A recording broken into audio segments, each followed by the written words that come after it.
साईं भक्तों, ओम साईं राम। आज श्री साईं सच्चरित हिंदी से अध्याय 20।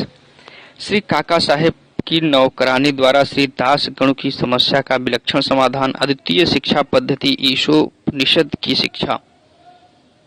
श्री काका साहेब की नौकरानी द्वारा श्री दास गणु की समस्या किस प्रकार हल हुई, इसका वर्णन हेमाड पंत ने इस अध्याय में किया है।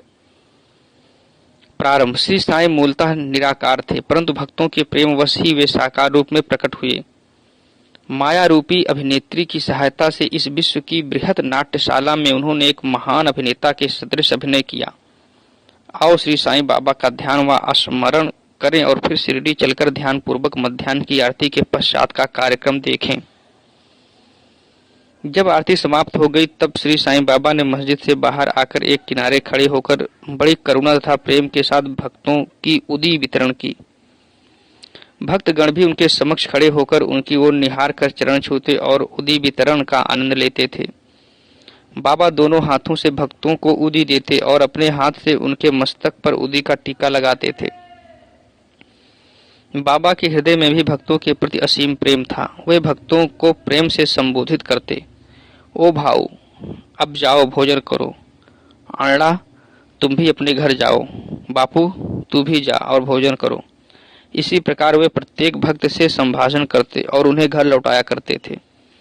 आहा, क्या दिन थे वे जो अस्त हुए तो ऐसे कि फिर इस जीवन में कभी ना मिले। यदि तुम कल्पना करो तो अभी भी उस आनंद का अनुभव कर सकते हो। अब हम साईं की आनंदमयी मूर्ति का ध्यान कर नम्रता और प्रेम उदार पूर्वक उनकी चरण वंदना कर इस अध्याय की कथा प्रारंभ करते हैं। ईशोपनिषद।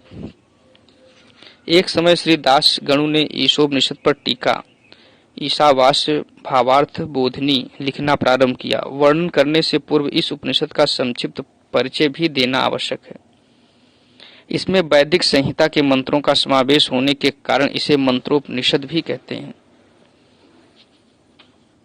और साथ ही इसमें यजुर्वेद के अंतिम 40वें अध्याय का अंश सम्मिलित होने के कारण यह वाजसनेयी संहितोपनिषद के नाम से भी प्रसिद्ध है। वैदिक संहिता का समावेश होने के कारण इसे उन अन्य उपनिषदों की उपेक्षा श्रेष्ठतर माना जाता है जो कि ब्राह्मण और आरण्यक अर्थात मंत्र और धर्म इन विषयों के विवरणात्मक ग्रंथों की कोटि में आते हैं। इतना ही नहीं, अन्य उपनिषद तो केवल ईशोपनिषद में वर्णित गूढ़ तत्वों पर ही आधारित टीकाएं हैं। पंडित सातवलेकर द्वारा रचित बृहदारण्यक उपनिषद एवं ईशोपनिषद की टीका प्रचलित टीकाओं में सबसे श्रेष्ठ मानी जाती है। Professor R.D. रानाडे का कथन है कि ईशोपनिषद एक लघु उपनिषद होते हुए भी उसमें अनेक विषयों का समावेश है जो एक असाधारण अंतर्दृष्टि प्रदान करता है। इसमें केवल 18 श्लोकों में ही आत्म तत्व वर्णन, एक आदर्श संत की जीवनी जो आकर्षण और कष्टों के संसर्ग में भी अचल रहता है, कर्मयोग के सिद्धांतों का प्रतिबिंब जिसका वाद में सूत्रीकरण किया गया तथा ज्ञान और कर्तव्य के पोषक तत्वों का वर्णन है जिसके अंत में आदर्श, चमत्कारिक और आत्मा संबंधी गुण तत्वों का संग्रह है। इस उपनिषद के संबंध में संक्षिप्त परिचय से स्पष्ट है कि इसका अप्राकृत भाषा में वास्तविक अर्थ सहित अनुवाद करना कितना दुष्कर कार्य है। श्री दास गणु ने ओबी छंदों में अनुवाद तो किया, परंतु उसके सार तत्व को ग्रहण न कर सकने के कारण उन्हें अपने कार्य से संतोष न हुआ। इस प्रकार असंतुष्ट होकर उन्होंने कई अन्य विद्वानों से शंका निवारणार्थ परामर्श और वाद विवाद भी किया, परंतु समस्या पूर्ववत जटिल ही बनी रही और संतोषजनक भावार्थ करने में कोई भी सफल न हो सका। इसी कारण श्री दास गणु बहुत ही असंतुष्ट हुए। केवल सद्गुरु ही अर्थ समझाने में समर्थ। यह उपनिषद वेदों का महान विवरणात्मक सार है। इस अस्त्र के प्रयोग से जन्म मरण का बंधन छिन्न भिन्न हो जाता है और मुक्ति की प्राप्ति होती है। अतः श्री दास गणु को विचार आया कि जिसे आत्म साक्षात्कार हो चुका हो केवल वही इस उपनिषद का वास्तविक अर्थ कर सकता है। जब कोई भी उनकी शंका का निवारण न कर सका तो उन्होंने शिरडी जाकर बाबा के दर्शन करने का निश्चय किया। जब उन्हें शिरडी जाने का शुभ अवसर प्राप्त हुआ तो उन्होंने बाबा से भेंट की और चरण वंदना करने के पश्चात उपनिषद में आई हुई कठिनाइयां उनके समक्ष रखकर उनसे हल करने की प्रार्थना की। श्री साईं बाबा ने आशीर्वाद देकर कहा कि चिंता करने की कोई आवश्यकता नहीं, उसमें कठिनाई ही क्या है। जब तुम लौटोगे तो बिले पार्ला में काका दीक्षित की नौकरानी तुम्हारी शंका का निवारण कर देगी। उपस्थित लोगों ने जब ये वचन सुने तो वे सोचने लगे कि बाबा केवल विनोद ही कर रहे हैं और कहने लगे कि क्या एक अशिक्षित नौकरानी भी ऐसी जटिल समस्या हल कर सकती है। परंतु दास गणु को तो पूर्ण विश्वास था कि बाबा के वचन कभी असत्य नहीं हो सकते, क्योंकि बाबा के वचन तो साक्षात ब्रह्म वाक्य ही हैं। काका की नौकरानी।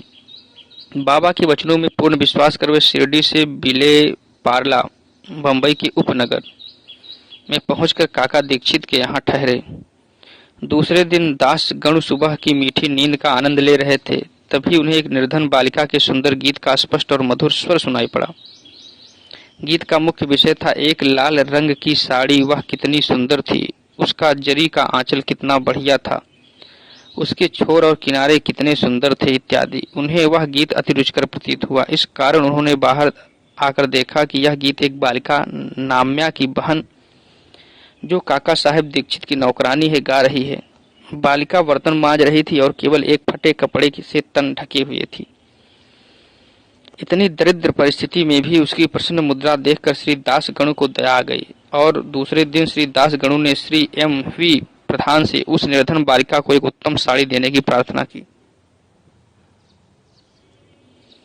जब राव बहादुर M.V. प्रधान ने उस बालिका को एक धोती का जोड़ा दिया, तब एक क्षुधा पीड़ित व्यक्ति को जैसे भाग्यवश मधुर भोजन प्राप्त होने पर प्रसन्नता होती है, वैसी ही उसकी प्रसन्नता का पारावार न रहा। दूसरे दिन उसने नई साड़ी पहनी और अत्यंत हर्षित होकर नाचने कूदने लगी एवं अन्य बालिकाओं के साथ वह फुगड़ी खेलने में मग्न रही।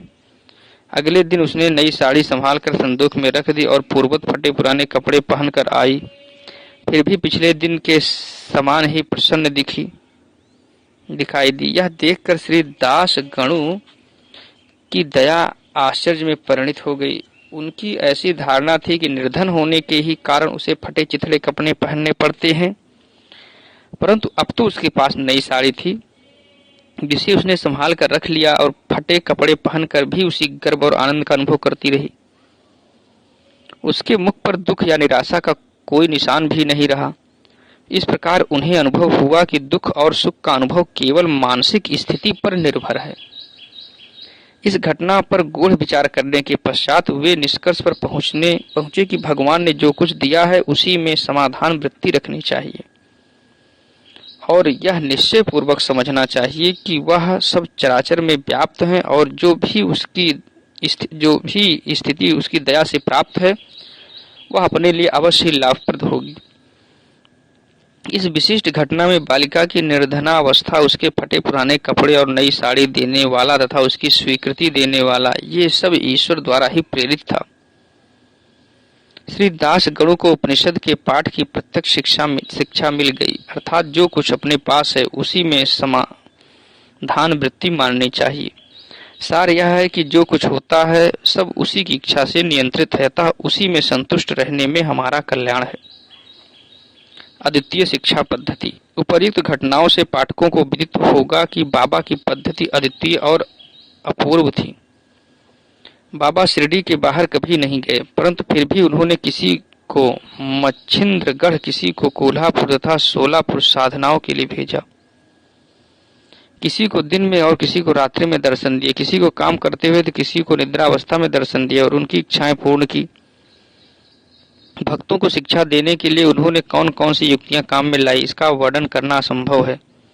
इस विशिष्ट घटना में उन्होंने श्री दास गणु को बिले पार्ला भेजकर वहां उनकी नौकरानी द्वारा समस्या हल कराई। जिनका ऐसा विचार हो कि श्री दास गणु को बाहर भेजने की आवश्यकता ही क्या थी, क्या वे स्वयं नहीं समझा सकते थे, उनसे मेरा कहना है कि बाबा ने उचित मार्ग ही अपनाया। अन्यथा श्री दास गणु किस प्रकार एक अमूल्य शिक्षा उस निर्धन नौकरानी व उसकी साड़ी द्वारा प्राप्त करते, जिसकी रचना स्वयं साईं ने की थी। ईशोपनिषद की शिक्षा। ईशोपनिषद की मुख्य ध्येय नीति शास्त्र संबंधी उपदेश है। हर्ष की बात है कि इस उपनिषद की नीति निश्चित रूप से आध्यात्मिक विषयों पर आधारित है, जिसका इसमें बहुत रूप से वर्णन किया गया है, बृहत रूप से वर्णन किया गया है। उपनिषद का प्रारंभ भी यहीं से होता है कि समस्त वस्तुएं ईश्वर से ओतप्रोत हैं। यह आत्म विषयक स्थिति का भी एक उप सिद्धांत है और जो नित्य संबंधी उपदेश उससे ग्रहण करने योग्य है वह यह है कि जो कुछ इस कृपा से प्राप्त है उसमें ही आनंद मानना चाहिए और दृढ़ भावना रखनी चाहिए कि ईश्वर ही सर्वशक्तिमान है और इसीलिए जो कुछ उसने दिया है वही हमारे लिए उपयुक्त है। यह भी उसमें प्राकृतिक रूप से वर्णित है कि पराये धन की तृष्णा की प्रवृत्ति को रोकना चाहिए। सारांश यह है कि अपने पास जो कुछ है उसी में संतुष्ट रहना चाहिए क्योंकि यही ईश्वर की इच्छा है। चरित्र संबंधी द्वितीय उपदेश यह है कि कर्तव्य को ईश्वरेच्छा समझते हुए जीवन व्यतीत करना चाहिए, विशेषतः उन कर्मों को जिनको शास्त्रों में वर्णित किया गया है। इस विषय में उपनिषद का कहना है कि आलस्य से आत्मा का पतन हो जाता है और इस प्रकार निरपेक्ष कर्म करते हुए जीवन व्यतीत करने वाला ही अकर्मण्यता के आदर्श को प्राप्त कर सकता है। अंत में कहा कि जो सब प्राणियों को अपना ही आत्मस्वरूप समझता है तथा जिसे समस्त प्राणी और पदार्थ आत्मस्वरूप हो चुके हैं उसे मोह कैसे उत्पन्न हो सकता है। ऐसे व्यक्ति को दुख का कोई कारण नहीं हो सकता। सर्वभूतों में आत्मदर्शन न कर सकने के कारण भिन्न भिन्न प्रकार के शोक मोह और दुखों की वृद्धि होती है। जिसके लिए सब वस्तुएं आत्मस्वरूप बन गई हों वह अन्य सामान्य मनुष्यों का छिंद्रान्वेषण क्यों करे। श्री सद्गुरु साईनाथ अर्पणमस्तु। शुभम भवतु। बोलिए सच्चिदानंद सद्गुरु साईनाथ महाराज की जय। साईं भक्तों, वीडियो देखने के लिए धन्यवाद। अगर अभी तक आपने मेरे चैनल को सब्सक्राइब न किया हो तो प्लीज सब्सक्राइब करिए, वीडियो को ज्यादा से ज्यादा लाइक एवं शेयर करिए। धन्यवाद वीडियो देखने के लिए।